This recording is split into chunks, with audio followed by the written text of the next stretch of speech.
Merci mon Dieu de ce que je suis présente ici au milieu de ton peuple, de ce que je puisse élever librement la voix. Merci pour ce corps peut-être faible et fatigué, mais que tu me donnes et où ton Saint-Esprit habite. Merci mon Dieu pour mes enfants, merci pour mes frères et sœurs, merci pour mon travail. Simplement Seigneur Jésus, je veux ce matin m'adresser devant toi et te dire merci. David disait éclater en action de grâce, non pas rester la bouche fermée, mais éclater en action de grâce. Amen. Alléluia. Est-ce qu'on pourrait ensemble élever la voix et dire simplement merci?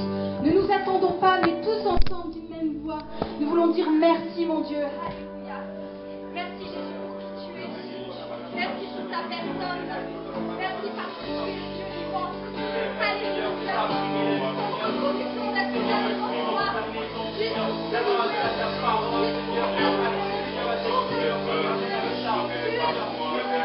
Alléluia,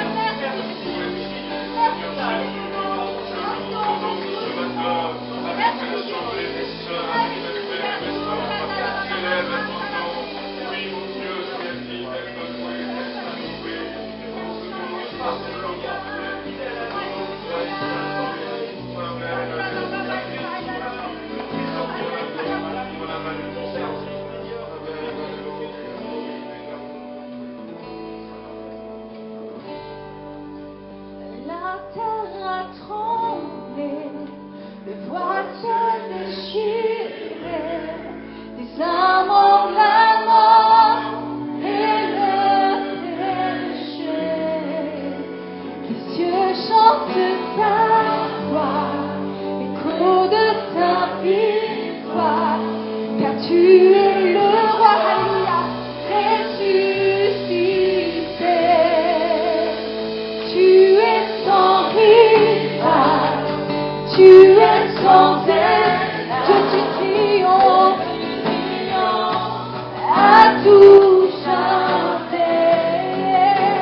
À toi soit le règne, à toi soit la gloire, ton nom surpasse, chantons tu es sans rival, tu es sans rival, tu es sans égal, Dieu tu triomphes à tout jamais. À toi soit le règne, à toi soit la gloire, ton nom surpasse tout autre nom. Oh, ce nom est victorieux, oh, ce nom est victorieux, le nom de Jésus en moi. Oh, ce nom est victorieux, reconnaissance pleine. Oh, ce nom est victorieux, le nom de Jésus.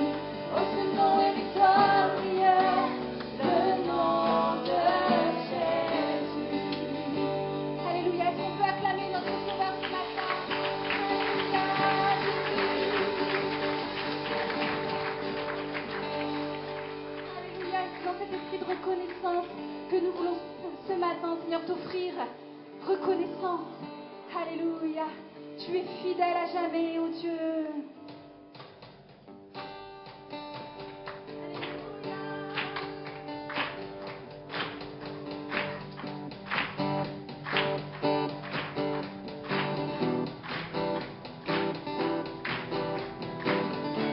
Il est bon, il est au-dessus de tout. Amen.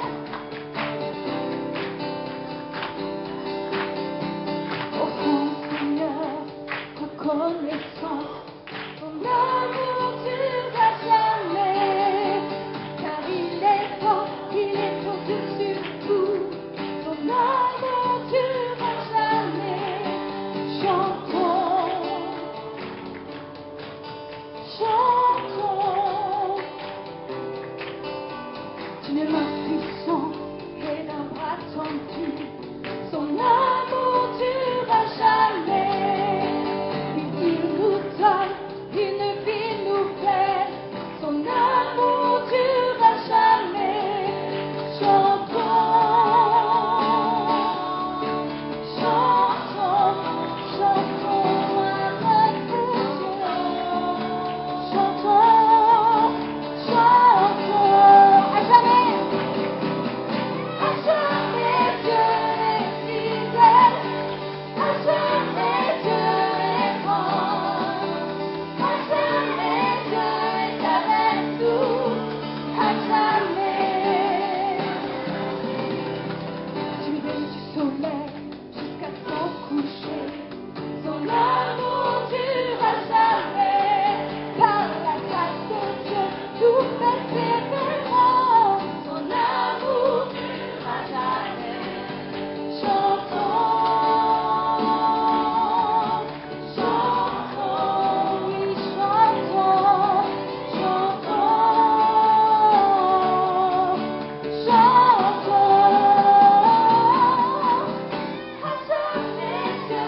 Oui, chante ce matin. Chantons. Chantons. Oui, chantons. Chantons. Chantons. D'une même voix, chantons.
Le royaume de Dieu ne viendra pas à frapper les regards.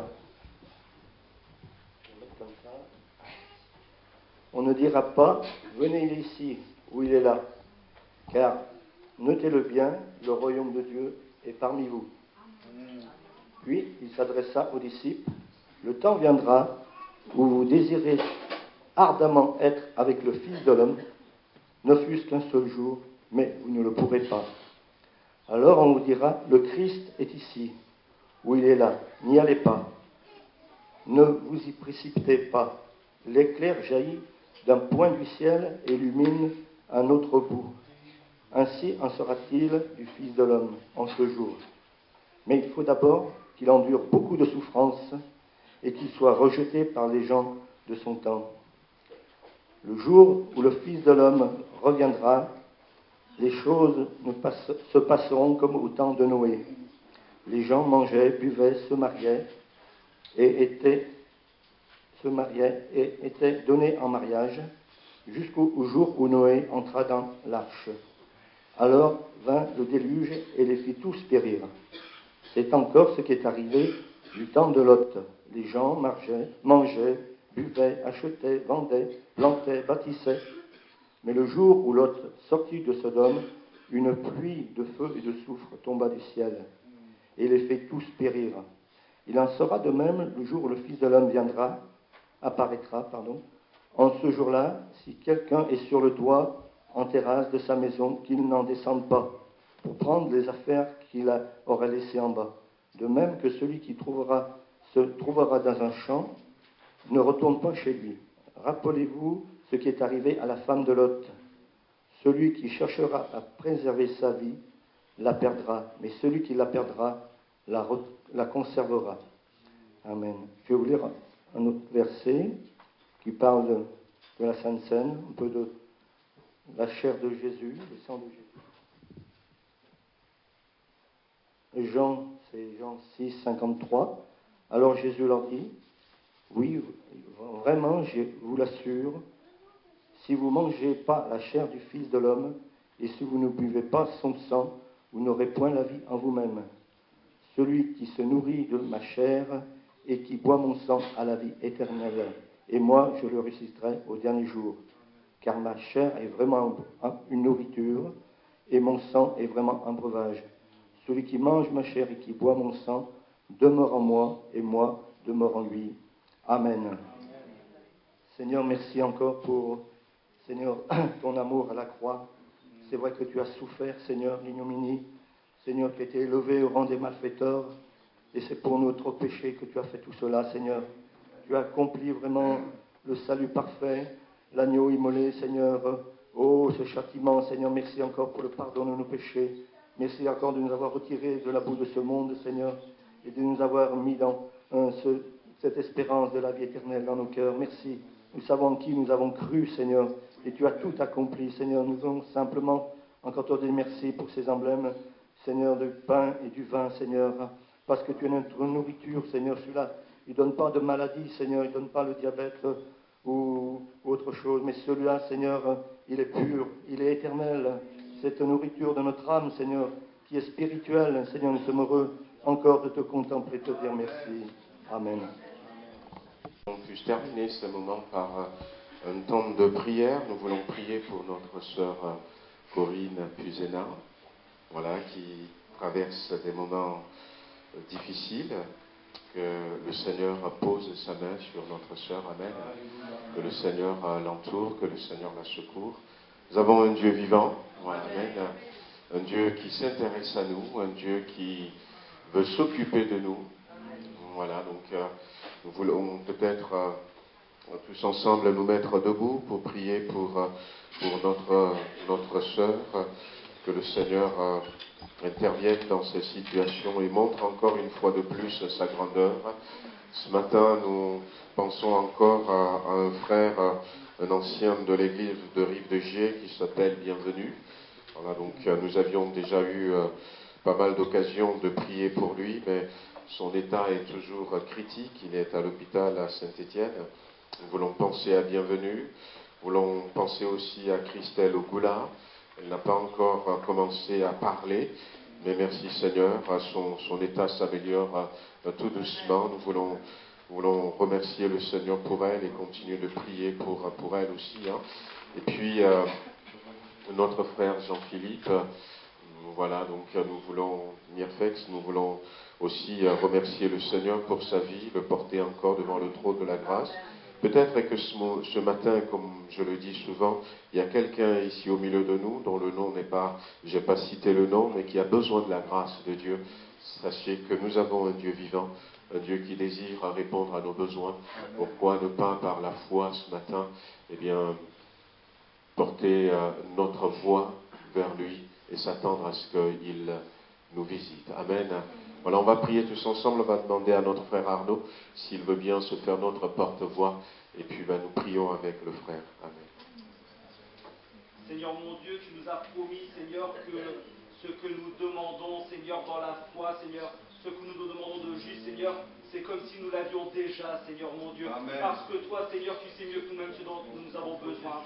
Je veux te remettre, Seigneur, avec mes frères et sœurs, Seigneur, ces noms qui t'ont été apportés, Seigneur. Tu vois, c'est peut-être pas des gens que je connais personnellement, mais Seigneur, ce sont des frères en Christ. Et c'est pour ça qu'ensemble on veut prier pour eux, Seigneur.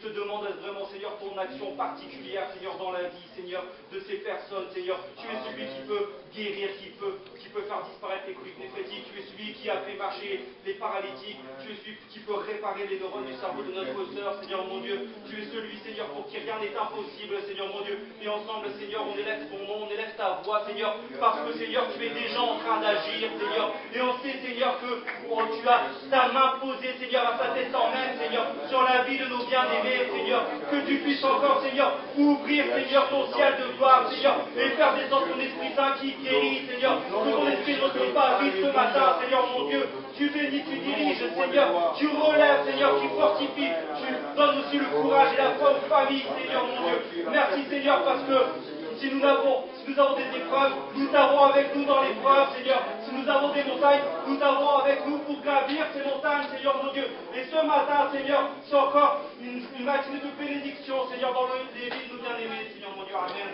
Amen. Amen. Gloire à Dieu. On va passer en même temps aux offrandes aussi. Gloire à Dieu. Pendant que les frères passent pour les offrandes, quelques annonces. Avant d'ouvrir la parole de Dieu, donc je voudrais souhaiter la bienvenue si vous êtes avec nous, donc les premières fois. Sachez que nous sommes à votre disposition si vous avez besoin de questions, si vous avez besoin de plus de renseignements, n'hésitez pas. Nous avons donc des petits papiers orange là-bas qui comportent tous nos programmes, et il y a les contacts aussi des pasteurs, donc les programmes à Villefranche, sur Tarare, et puis même il y a un feuillet questions-réponses si vous avez des questions, donc n'hésitez pas, c'est à votre disposition, vous pouvez vous en servir.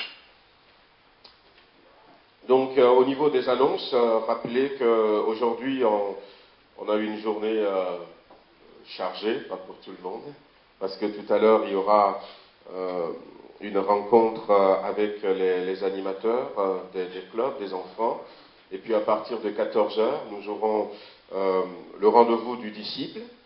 Donc c'est quelque chose que nous initions cette année, où nous voulons prendre un peu plus de temps pour fouiller la parole de Dieu, faire quelques études pour grandir dans la foi et devenir ce disciple que Dieu, Jésus, désire que nous soyons.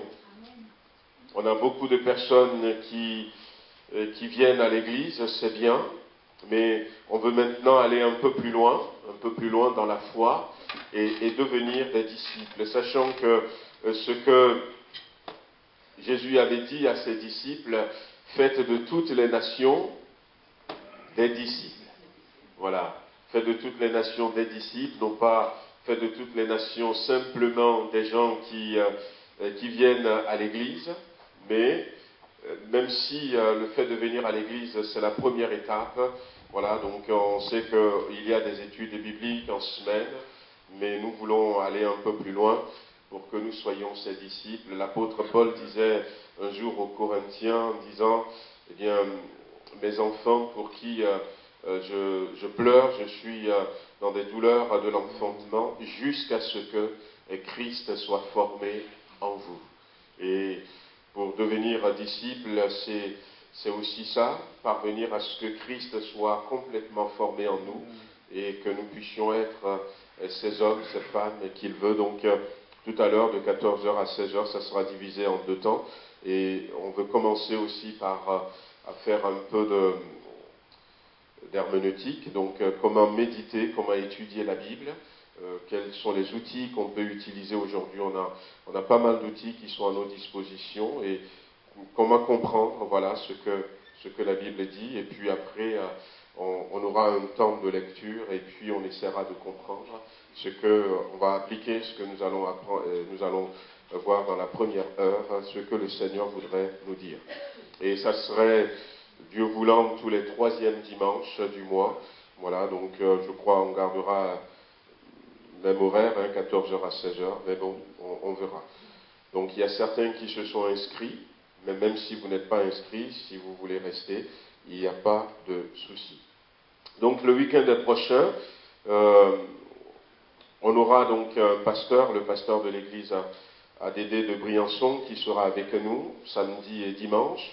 Donc samedi prochain, c'est lui qui fera le culte, mais il sera là déjà samedi avec nous parce qu'il va nous apporter quelques formations, quelques informations en matière de sono. Donc on avait déjà commencé à faire cette annonce en disant que si vous voulez servir le Seigneur dans le domaine de la sono, c'est vrai qu'il y a Michael qui est là-bas, il y a des fois Shalom ou encore Arnaud ou voilà l'équipe de louanges qui s'en occupe, mais on a besoin donc de frères et de sœurs qui se consacrent uniquement à la sono.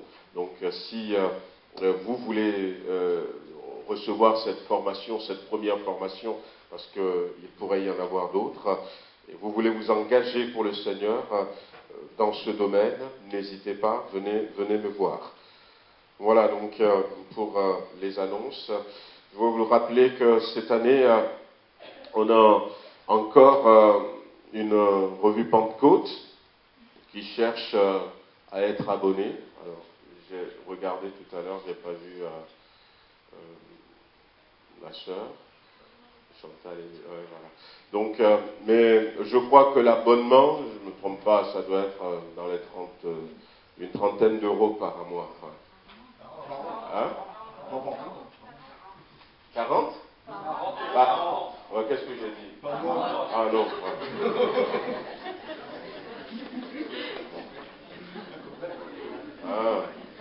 C'est moi qui a fait, donc c'était resté. Non, c'est pas par mois, c'est par an. Voilà, une 30aine d'euros par an. Donc, il en reste, voilà, donc un numéro à être abonné. Donc, c'est 11 numéros par an. Donc, si vous vous abonnez, donc vous recevrez. Et il y a des articles intéressants. Naissance d'une église. Donc, on va parler de l'implantation d'une église. Il y a des articles d'édification. Bien vivre, prions pour les autres, l'intercession. Il y a des articles pour l'enseignement, il y a des articles pour les jeunes, les ados, les femmes. Et il y a des articles, voilà, des nouvelles de nos églises. Là, il y a un enseignement sur l'obéissance par amour. Voyez-vous donc, et puis vous retrouverez des écrits de nos pasteurs qui sont là, les pasteurs reconnus. Voilà, donc c'est intéressant. Et puis, la sœur m'avait dit aussi qu'il reste un numéro de hors-série, voilà, du hors-série. Je crois que ça coûte 12 euros. Voilà, donc c'est un numéro hors-série qui raconte l'histoire des Assemblées de Dieu de France. L'histoire des Assemblées de Dieu de France. Et je disais à quelqu'un que je ne savais pas que Smith Wigglesworth avait travaillé en France et puis un peu en Suisse avec Douglas Scott. Mais voilà, c'est bien de connaître notre histoire, voilà, donc notre parcours. Donc on avait fait ce numéro spécialement à l'occasion des 500 ans de la Réforme. Donc nous voulons aussi parler du mouvement de Pentecôte. Et donc il reste hors série si vous êtes intéressés. Voilà, donc au niveau des annonces aussi, dimanche dernier, on a parlé de la fête de l'Évangile, Je me lève. Donc, on a dit c'est un rassemblement un peu comme le DNJ, un grand rassemblement pour nos églises. Ce n'est pas limité aux jeunes ou aux ados, mais c'est pour tous les chrétiens des assemblées de Dieu. On va se retrouver à Clermont-Ferrand, au Zénith, à partir du 15 août, du 15 au 18 août 2019. Donc les prix sont différents selon qu'on est seul, qu'on est en famille, qu'on est accompagné d'enfants. Et il y a la possibilité d'avoir des réductions. Tout est expliqué sur le site internet. Mais déjà, eh bien, dites-moi si vous êtes intéressé par cette fête qui est organisée pour nous. On veut que les chrétiens se retrouvent, qu'il y ait, comme disait Gabriel Alonso hier, cette émulation, voilà, donc entre nos chrétiens. Il y a des orateurs, un orateur qui viendra de l'Australie qui s'appelle Josie Chaco. Et puis après, on a Franck Alexandre, Dominique Moreau, René Delattre et Yann Antoine avec des thèmes intéressants.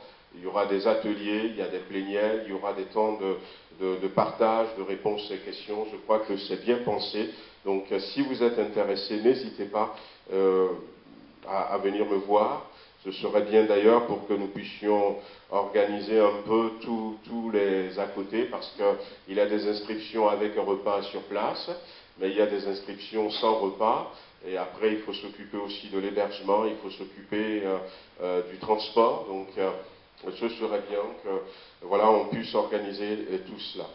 Voilà, donc une dernière annonce, ça concerne, voilà, l'école Les Sarments qui cherche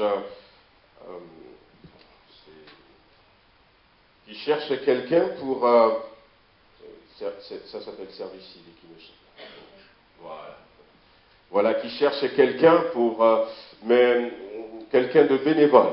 Voilà, quelqu'un de bénévole, parce qu'on a service civique en ce moment, sauf que la personne est enceinte, et voilà, donc elle va s'arrêter, mais on ne peut pas faire une demande de prise en charge pour 2 personnes dans la même période, comme on l'avait déjà fait pour cette personne. Donc si vous avez à cœur d'aider, donc au niveau de l'école des Sarments, donc dites-moi. Et puis c'est une école, que prions pour cette école, prions aussi pour soutenir cette école selon nos moyens. Il y en a besoin. Hier avec les jeunes et les ados, on parlait un peu de ce monde digital dans lequel nous vivons. Il y a une grande révolution qui se passe sous nos yeux, mais que nous ne voyons pas. Il y a ce que les Anglais appellent un shift, donc il y a un déplacement colossal qui est en train de se faire. Nous sommes en train de changer de paradigme, nous sommes en train de changer de monde, mais voilà, on ne se rend pas compte, Et hier, on avait partagé avec les jeunes et les ados que le diable est en train de préparer activement le monde à l'Antichrist, et il y a toujours un verset qui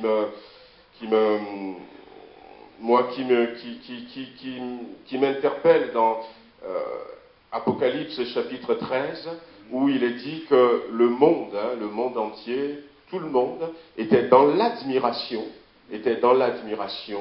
de, comment l'appelle-t-on, de l'Antichrist, et les gens vont l'adorer, les gens vont se prosterner devant lui. Et on a partagé, c'était très intéressant hier avec les jeunes et les ados, puisque on est en train de changer notre mentalité de pensée, notre manière de penser. On ne se rend pas compte, c'est ça cette révolution. On ne se rend pas compte. Et puis, je disais aux ados et aux jeunes qui étaient là que nous devons en être informés. Et voilà, donc quand nous avons les moyens d'avoir peut-être des occasions pour protéger les enfants de ces choses, pourquoi hésiter Donc, si vraiment vous avez envie, parce que voilà, on leur apporte quand même à autre chose que ce que le monde veut. Je disais en plus aux ados que bon, vous voyez, moi je prends de l'âge, je vieillis, mais c'est plus ceux qui sont derrière.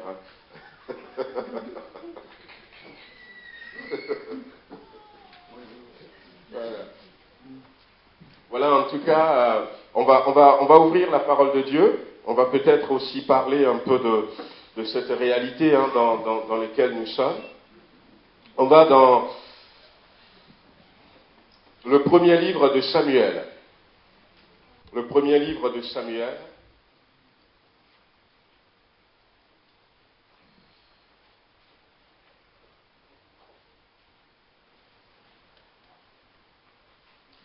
Au chapitre 20, on va lire le chapitre 20, premier livre de Samuel au chapitre 20.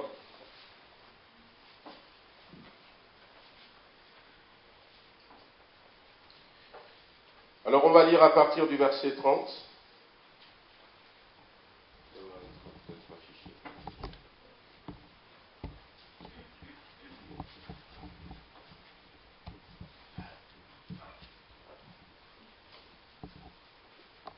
Alors la colère de Saül s'enflamma contre Jonathan, et il lui dit, « Fils pervers et rebelle, ne sais-je pas que tu as pour ami le fils d'Isaïe, à ta honte et à la honte de ta mère ?»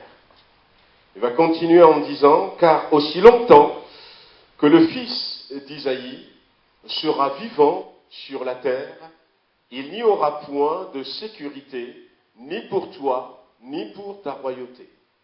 Et maintenant, envoie le chercher et qu'on me l'amène, car il est digne de mort. » Jonathan répondit à Saül son père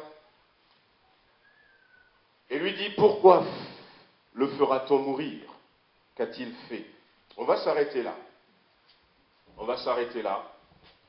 J'aimerais parler ce matin de David et de Jonathan, mais en parlant de David et Jonathan, je voudrais parler de Jésus-Christ et de nous. David était dans une situation particulière. Ce garçon a été choisi par Dieu. Il n'avait pas demandé à être choisi par Dieu. Il a déjà été choisi par Dieu au chapitre 16. Et Dieu a jugé qu'il a l'étoffe d'un roi. Alors Dieu a envoyé son prophète Samuel pour aller oindre David comme roi, comme futur roi, sur son peuple d'Israël. Donc, personne ne croyait en lui, tout comme peut-être personne ne croyait en vous, personne ne lui donnait de crédit, mais c'est lui que Dieu a choisi.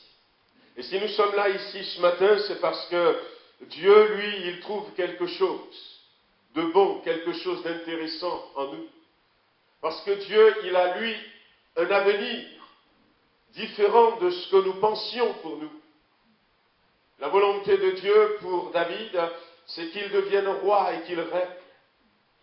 Et la volonté de Dieu pour nous, c'est que nous devenions des rois. La Bible dira, vous au contraire, vous êtes un sacerdoce royal, s'adressant à nous. Vous êtes un peuple acquis, une nation sainte. Vous êtes des sacrificateurs pour Dieu. La Bible dit, il a fait de nous des sacrificateurs pour Dieu, son Père. Et lorsque la Bible parle de Jésus en tant que, dans un premier temps, prince des rois de la terre, c'est vrai qu'on voit déjà dans ces choses, eh bien, une domination de Jésus, une autorité, une suprématie sur tout ce qui règne sur la terre. Mais c'est nous qui formons son royaume à Jésus-Christ. Prince des rois de la terre ou roi des rois, c'est nous qui sommes ces rois dont il est question en tout premier lieu.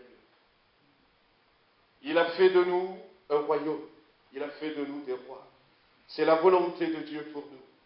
C'était la volonté de Dieu pour David. Et ce garçon, alors qu'il avait reçu l'onction, alors que nous avions entendu ce message et que nous avions accepté d'être ceux et celles que Dieu désire que nous soyons. David, alors qu'il était envoyé par son père, il faisait normalement ce qu'il a à faire. va être témoin de ce défi que Goliath a lancé au peuple d'Israël. Et parce qu'il aime ce Dieu qui lui a donné l'onction, David va intervenir et par sa foi, il va vaincre. Il va vaincre Goliath. Nous avions remporté des combats. Nous avions remporté des victoires. Mais la suite de l'histoire nous dit que, à partir de ce moment-là, Saül a désiré tuer David. Un autre ennemi s'est élevé. Un autre ennemi s'est élevé. J'ai envie de dire à quelqu'un ce matin déjà, si tu as des difficultés, si tu traverses des situations difficiles, des fois ce n'est pas parce que le diable t'en veut, mais des fois c'est parce que tu as remporté des victoires. Saül ne va pas vouloir tuer David si David n'avait pas terrassé Goliath. Oui. Saül n'a pas dit je vais attaquer Abner, le général. Mais il était devenu jaloux de ce garçon. Et dans ces quelques versets que nous avions lus, il doit mourir. Il doit mourir. Parce qu'il est victorieux. Et des fois, l'ennemi est derrière nous. L'ennemi veut à tout prix nous détruire. Parce que nous sommes victorieux, parce que nous avons remporté des victoires, parce que nous sommes restés debout, parce que, et surtout, ce que David avait fait, Saül n'avait pas été capable de le faire. Parce que là où nous allons, au ciel, le diable ne peut pas, lui, retourner là-bas. Parce que la place que nous avons dans le cœur de Dieu, lui ne l'a pas. Il ne peut pas parce que, d'ailleurs, il avait déjà été jugé, la Bible nous le dit. Dans Matthieu chapitre 25, Jésus a dit que l'enfer est réservé pour le diable et ses anges déchus. Il avait été déjà jugé. Il a hérité des conséquences de sa rébellion contre Dieu. Et parce que, vendredi, nous avions parlé, nous avions dit que, eh bien, et je rappelle cet aspect, le peuple de Dieu était sorti de l'Égypte. Et avant que le peuple de Dieu ne sorte de l'Égypte, Dieu va utiliser Moïse. Et Moïse, au travers de l'intervention divine, va être le sujet de grandes souffrances, de grands malheurs qui vont frapper le peuple d'Égypte. La Bible nous parle du Nil qui s'était transformé en sang pendant 3 jours, les ténèbres qui étaient là pendant 3 jours, les mouches venimeuses, les crapauds. La Bible nous parle de la grêle, la Bible nous parle de toutes sortes, ce que nous appelons des plaies qui se sont abattues sur le peuple d'Égypte. Et puis finalement, ça va se solder par la mort des premiers-nés. Un grand cri de souffrance va être poussé par les Égyptiens. Et finalement, ils vont dire au peuple de Dieu, allez-y, partez. Mais au chapitre 14 d'Exode, nous retrouvons à nouveau ce Pharaon, avec 600 chars d'élite, avec tous ses cavaliers, avec ses armées, qui va poursuivre à nouveau le peuple d'Israël. Et je disais, eh bien, c'est étonnant. Malgré tout ce qu'ils ont subi, ils ont quand même voulu poursuivre à nouveau Israël.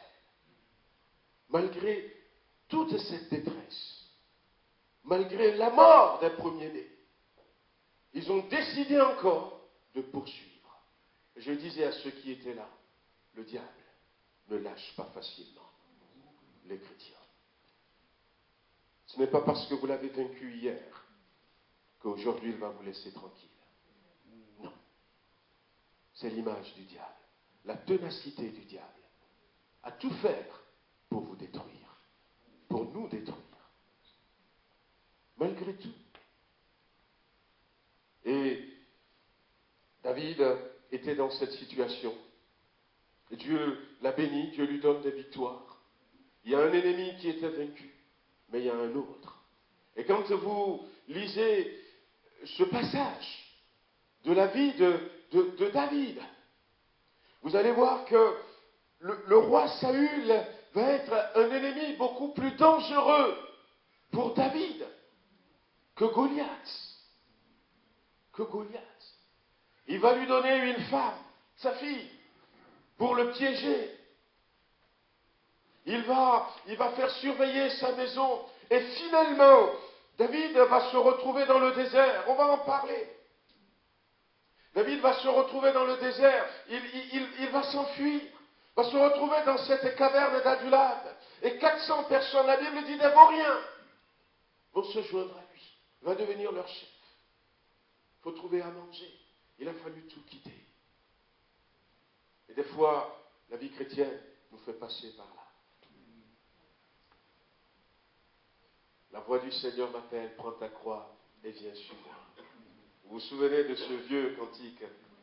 Je réponds, Sauveur fidèle, me voici pour te servir. Mais le chemin du calvaire est étroit et périlleux. Des fois, il faut endurer l'injure même, dira quelques paroles de ce chant. Il faut quitter ce qu'on aime. Il faut vivre dans la solitude. Mais au bout, il y a la royauté qui nous attend. Alors j'ai envie de vous encourager ce matin. Je ne sais pas où est-ce que vous en êtes, mais quelles que soient les situations que vous vivez, les difficultés que vous traversez, ne baissez pas les bras. Ne baissez pas les bras. Même si aujourd'hui, vous vous retrouvez dans le désert. Même si aujourd'hui vous êtes obligé de quitter votre maison et de vous enfuir, de vous cacher dans une caverne. Même alors que, il y avait les brebis, il était berger, David. Il y avait les brebis qui étaient là, qui donnaient du lait et qu'il buvait, mais maintenant le voici et il faut galérer pour trouver à manger. Restez fidèles à Jésus-Christ. Parce que ça ne va pas durer. Amen. Le matin, la joie vient. Le matin, la joie vient. Et dans tout ce que nous vivons ces derniers temps, Jésus nous dit, levez la tête, car votre délivrance approche. Jésus va revenir. Jésus va revenir. Il y a des gens qui, activement, il y a quelques-uns qui ont dit qu'ils devraient revenir le 19 janvier 2019. Il y en a qui donnent des dates. Il y a d'autres qui disent non, c'est le 21 janvier 2019. Il y en a eu qui ont dit c'était en 2015. D'autres, voilà. Mais je sais que, je disais à quelqu'un la dernière fois, que si c'était une révélation, ça m'étonnerait que Dieu donne cette révélation. Mais si c'était une révélation, ça pourrait marcher. Mais si c'était par calcul, alors c'est faux. C'est faux.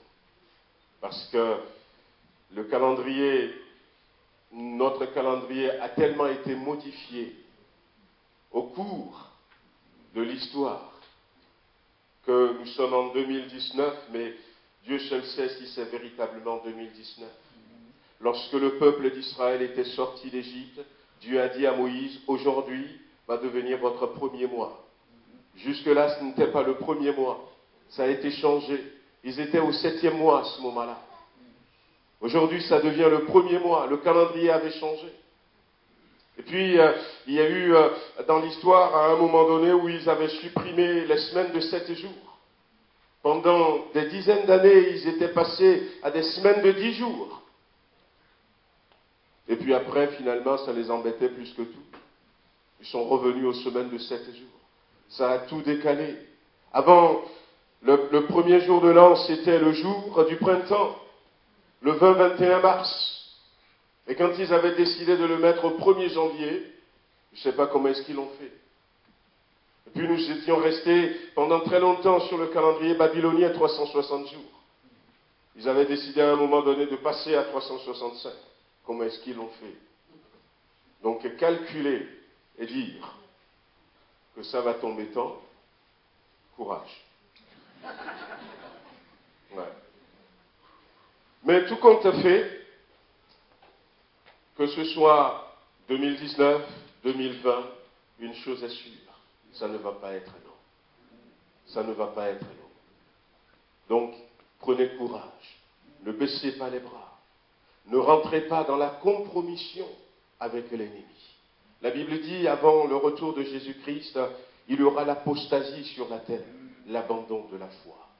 Et malheureusement, les souffrances, les poursuites, la ténacité de l'ennemi à nous détruire font que certaines personnes tombent dans l'apostasie. Non.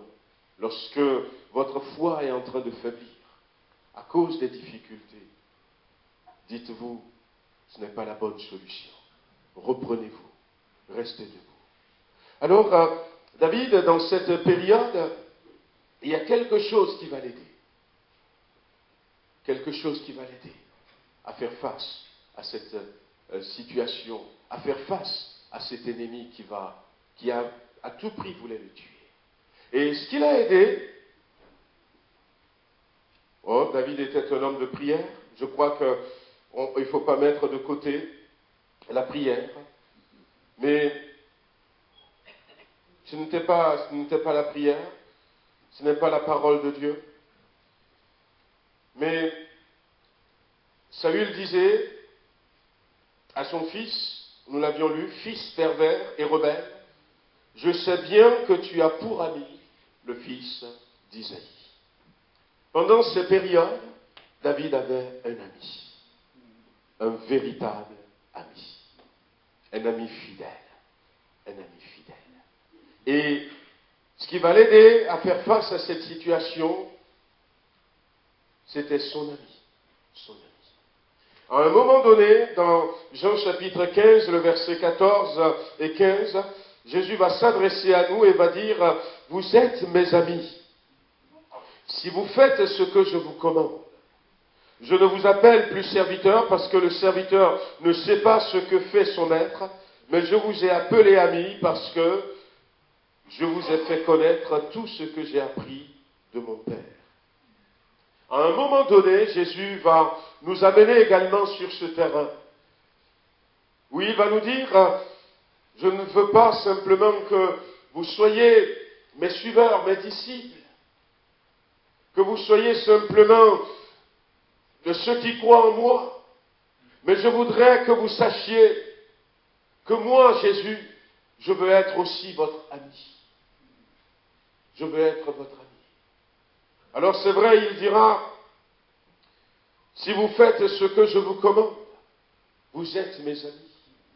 Et il est important, frères et sœurs, dans cette période, dans ces temps où nous vivons, comme je dis, cette révolution, d'avoir un ami sûr sur qui compter.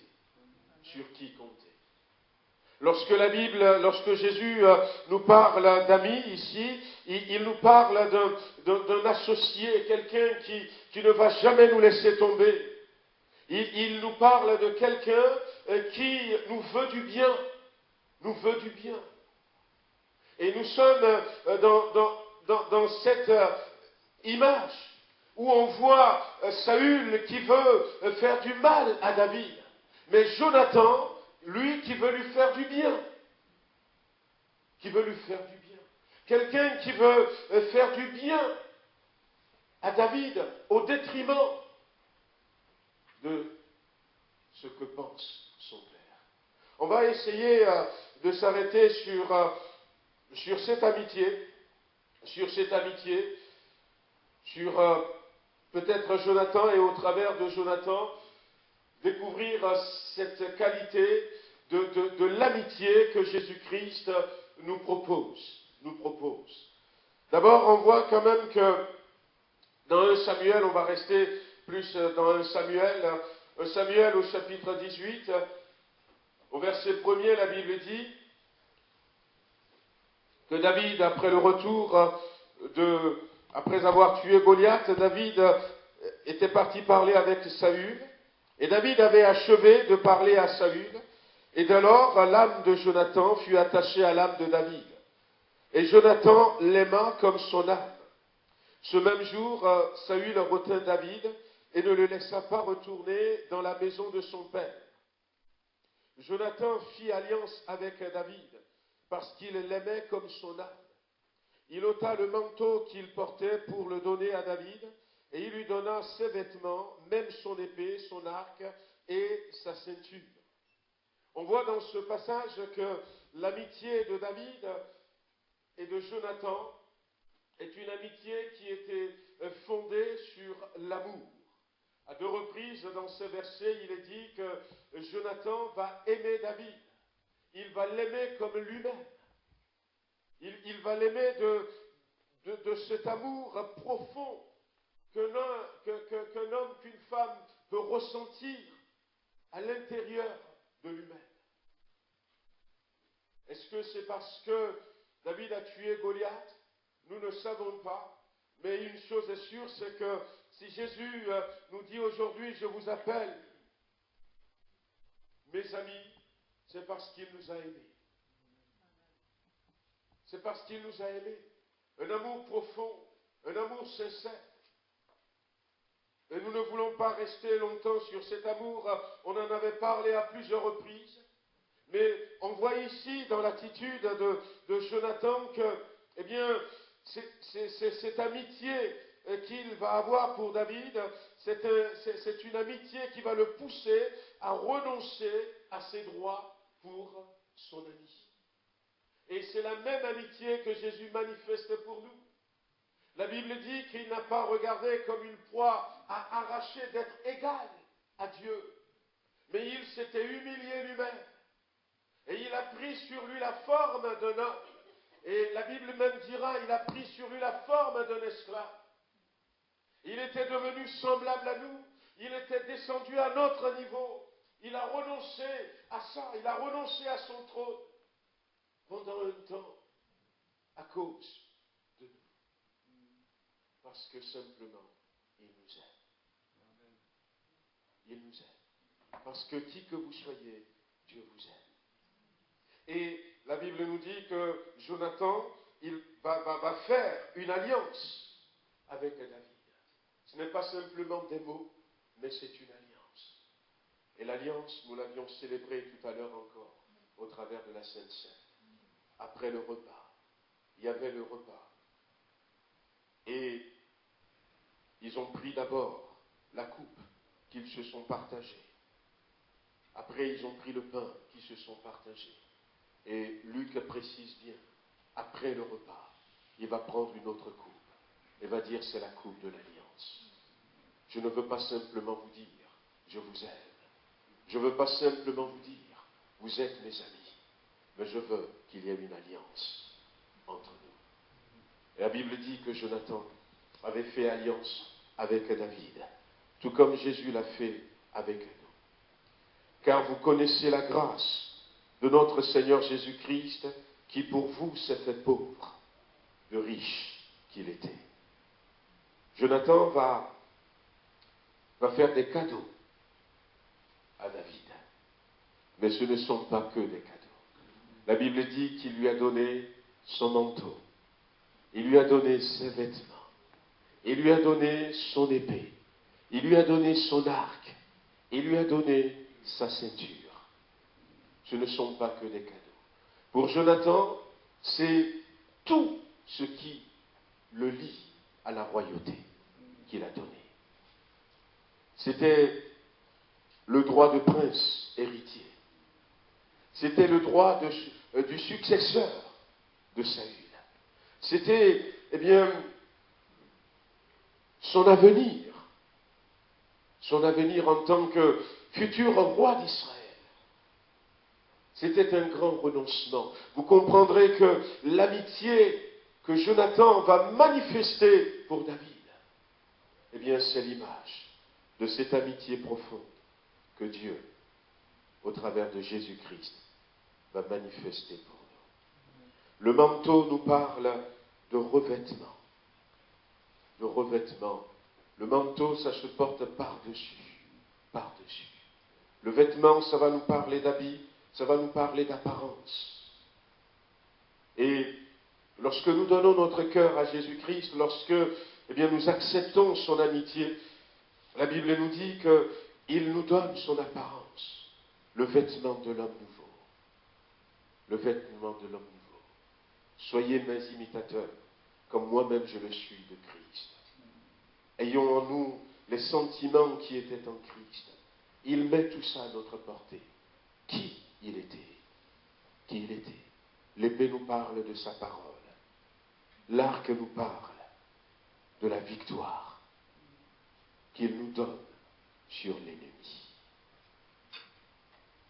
La ceinture nous parle de sa force.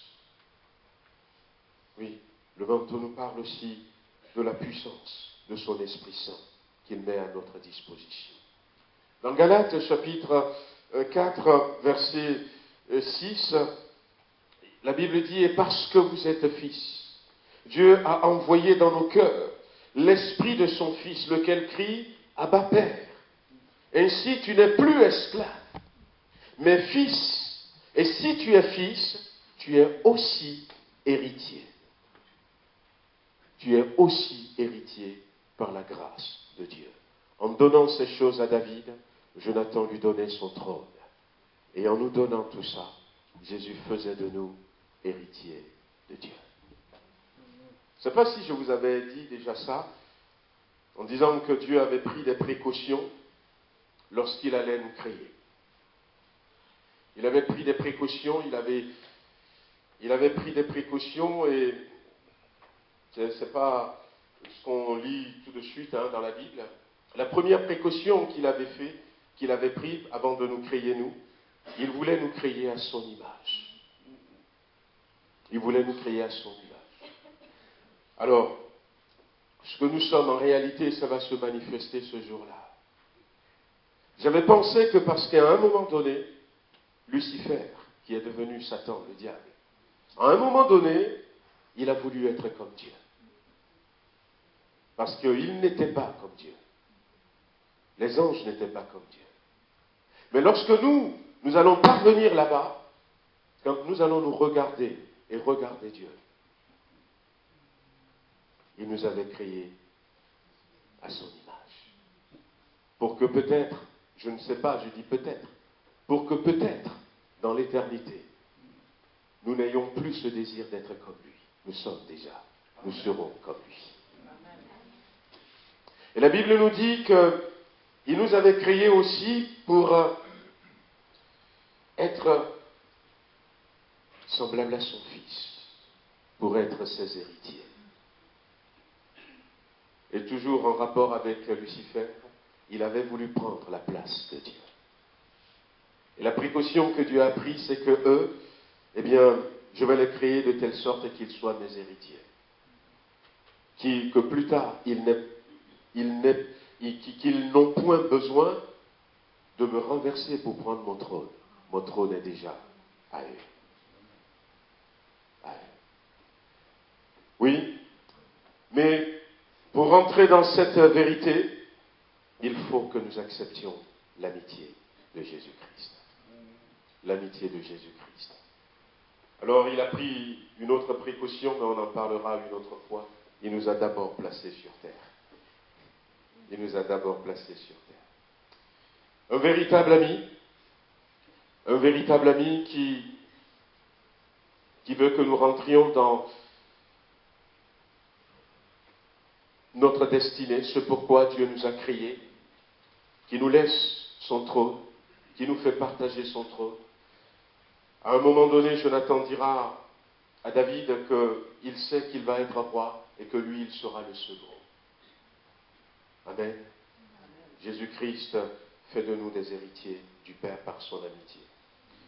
Lorsque nous lisons que la colère de Pharaon s'était enflammée et que David doit mourir, il est digne de mort. Jonathan répondit à Saül, son père. Si on lit la suite, au verset 1 Samuel 20, le verset qu'on a lu la première fois. Jonathan répondit à son père et lui dit, mais pourquoi le fera-t-on mourir? Qu'a-t-il fait? Et Saül dirigea sa lance contre lui pour le frapper. Et Jonathan comprit que c'était chose résolue chez son père que de faire mourir David. Jonathan va chercher à défendre David. Et à un moment donné, la colère de son père va s'enflammer contre lui. Et son père a voulu le tuer. Alors son père ne l'avait pas tué, mais c'était le même risque que Jésus a pris. Mais lui, il est allé jusqu'à la mort. Il s'était fait tuer pour son ami. Il s'est fait tuer pour son ami. Son ami, c'est moi, c'est vous. C'est celui qui l'accepte ce matin. Ouais. Un véritable amitié de quelqu'un qui était prêt à donner sa vie pour nous. Dans ces moments difficiles pour David, alors qu'il est poursuivi par cet ennemi ténace qui veut à tout prix le détruire, heureusement qu'il avait un ami. La Bible nous dit, il n'y a pas de plus grand amour, dans Jean chapitre 15, verset 13, que de donner sa vie pour ses amis. Ouais. Méprisés, abandonnés des hommes de douleur habitués à la souffrance, semblables à celui dont on détourne le visage, nous l'avons dédaigné, nous avons fait de lui aucun cas. Cependant, ce sont nos souffrances qu'il a portées. Un ami qui porte nos souffrances pour nous. C'est de nos douleurs qu'il s'est chargé. Il était blessé pour nos péchés, brisé pour nos iniquités. Le châtiment qui nous donne la paix est tombé sur lui. Si nous pouvons être en paix, eh bien c'est parce que lui, il est allé jusqu'au bout. Il est allé jusqu'au bout. Jonathan n'était pas allé jusqu'au bout, parce que c'est juste l'ombre des choses à venir. C'est lui qui devait être roi. Et en faisant comme ça, c'est parce que Saül voulait que Jonathan soit roi. Mais si c'est que Jonathan était allé jusqu'au bout, et que finalement il se laisse tuer par son père, il n'y a plus personne d'autre pour prendre la succession, si ce n'est David. Mais c'est ce que Jésus a fait. Il est allé jusqu'au bout. Le châtiment, frères et sœurs, amis qui êtes là ce matin, le châtiment qui nous donne la paix est tombé sur lui. Dans le chapitre 19 de 1 Samuel, la Bible dit, Saül parla à Jonathan, son fils, et à tous ses serviteurs, de faire mourir David. Mais Jonathan, fils de Saül, qui avait une grande affection pour David, l'en informa et lui dit, Saül, mon père, cherche à te faire mourir. Sois donc sur tes gardes. Demain matin, reste dans un lieu retiré et cache-toi. Je sortirai, je me tiendrai à côté de mon père dans le champ où tu seras. Je parlerai de toi à mon père. Je verrai ce qu'il dira et je te le rapporterai. Et Jonathan parla à l'égard de son serviteur David, car il n'en a point commis. Jonathan parla favorablement de David à Saül, son père, que le roi, dit-il, ne commette pas un péché à l'égard de son serviteur David, car il n'en a point commis envers toi. Au contraire, il a agi pour ton bien, il a exposé sa vie, il a tué le Philistin, et l'Éternel a opéré une grande délivrance pour Israël. Tu l'as vu et tu t'en es réjoui. Pourquoi pécherais-tu contre le sang innocent et ferais-tu sans raison mourir David?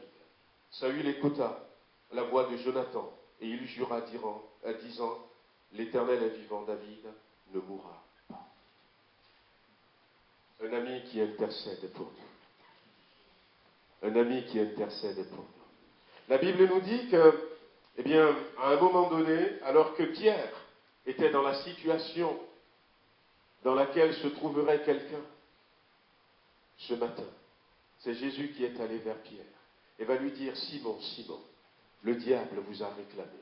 Non seulement toi, ils sont nombreux.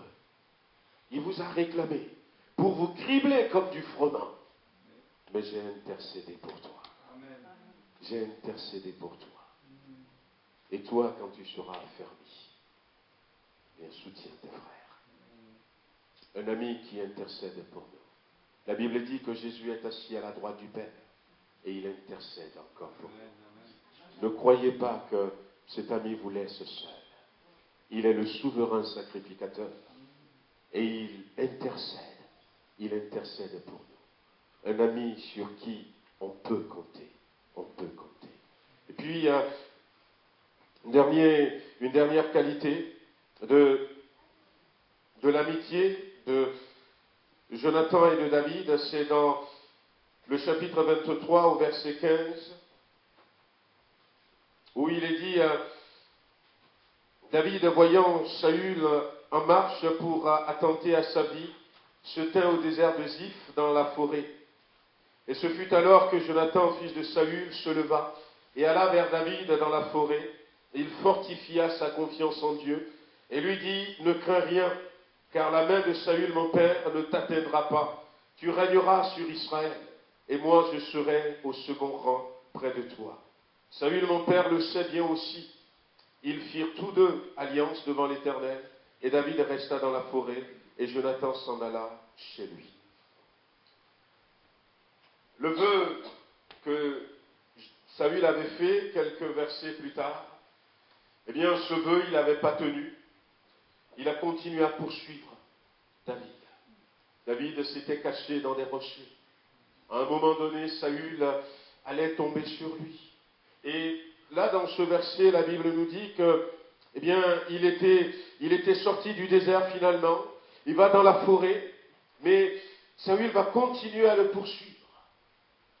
Et là, on arrive à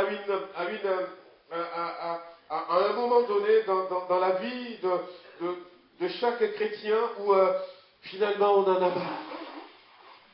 Finalement on se dit mais quand est-ce que ça va s'arrêter? Finalement on arrive au bout, on dit mais eh bien je n'en peux plus. On dit mais ça fait des mois que ça dure déjà. Et c'est à ce moment-là que le vase semble déborder. Mais l'ami fidèle, le véritable ami était là. Quand il voyait que David était exténué, il était fatigué de cette course-poursuite, de cette détermination. Et des fois, on a l'impression que ça ne s'arrête jamais. Aussitôt je quitte une épreuve, que je tombe dans une autre. Aussitôt que je relève un peu la tête, qu'il faut que, à nouveau, quelque chose cherche à plonger ma tête dans l'eau. Et alors que la fatigue est là, alors que peut-être David était sur le point de craquer, le véritable ami était venu vers lui. Jonathan s'était déplacé, a été le voir. Et la Bible nous dit qu'il fortifia sa confiance. Fortifia sa confiance. Je comprends ce que tu vis. La position de Jonathan n'était pas une position agréable. Mais il était le médiateur, tout comme Jésus-Christ. Je comprends ce que tu vis. Je comprends que tu sois fatigué. Mais qu'est-ce qu'il va lui dire? Il va lui dire, n'oublie pas la promesse de Dieu. C'est toi qui vas être le roi. N'oublie pas que le ciel t'attend. Alors persévère encore un peu, frères et sœurs. Jésus est là. Il vous dit, ne baissez pas les bras. Il comprend, il comprend. Il y a eu de ces moments où il vous a porté dans les bras, où il vous a entouré de son manteau. Mais il vous dit encore ce matin, ne baissez pas les bras. Il est le véritable ami, le fidèle ami, qui non seulement est prêt à donner sa vie, il a donné pour nous, qui est prêt à nous donner tout ce dont nous avons besoin, pour que le jour où nous allons rentrer au ciel, nous y rentrons selon le plan et la destinée de Dieu pour la vie de chacun d'entre nous. Il est allé jusqu'à la mort. Il intercède encore pour nous. Mais le diable est appelé l'accusateur de nos frères. Eh bien, tu as vu, il a glissé. Donc, il n'est pas digne de ton ciel. Mais Jésus est là. Ton ami est là. Il a dit, Père, souviens-toi. Souviens-toi de ma souffrance. Souviens-toi de ma croix. Souviens-toi de cette prière que je t'ai faite dans l'évangile de Jean, au chapitre 17, en te demandant de les garder, de les préserver du mal. Il était là en train d'intercéder, mais il est là aussi en train de nous encourager. Il nous disait, je vous enverrai un autre moi-même. je ne vous laisserai pas seul, l'autre consolateur. Mais la question est ce matin, est-ce que toi, tu es ami de Jésus? Lui, il est ton ami. Il veut être cet ami véritable, cet ami fidèle. Mais est-ce que toi, tu as accepté son amitié? Est-ce que tu le considères comme tel? Que le Seigneur nous aide. On va baisser les têtes, on va prier quelques instants. Amen, alléluia. Béni sois-tu, Seigneur. Louange à toi, gloire et honneur à ton Saint-Nom. Merci, Seigneur. Seigneur, ce matin, tu nous as encouragés au travers de ta parole. Tu semblais nous dire, Seigneur, que tu es là, comme un véritable ami.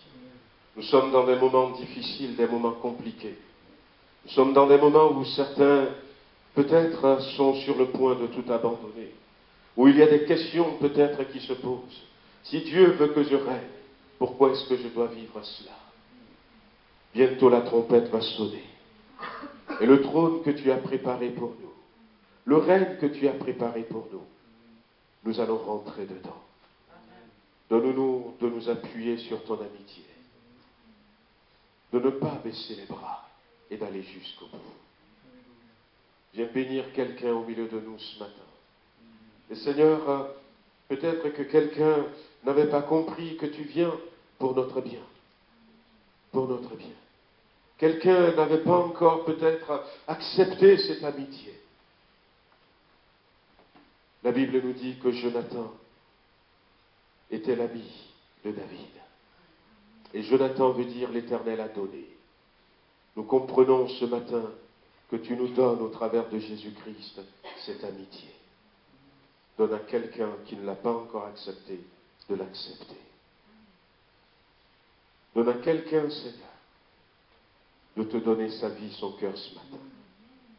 Mais donne à quelqu'un qui est peut-être découragé de reprendre courage et de continuer en disant « Je ne suis pas seul, j'ai un ami fidèle qui est à mes côtés ». Seigneur, béni sois-tu dans le beau et précieux nom de Jésus-Christ. Amen.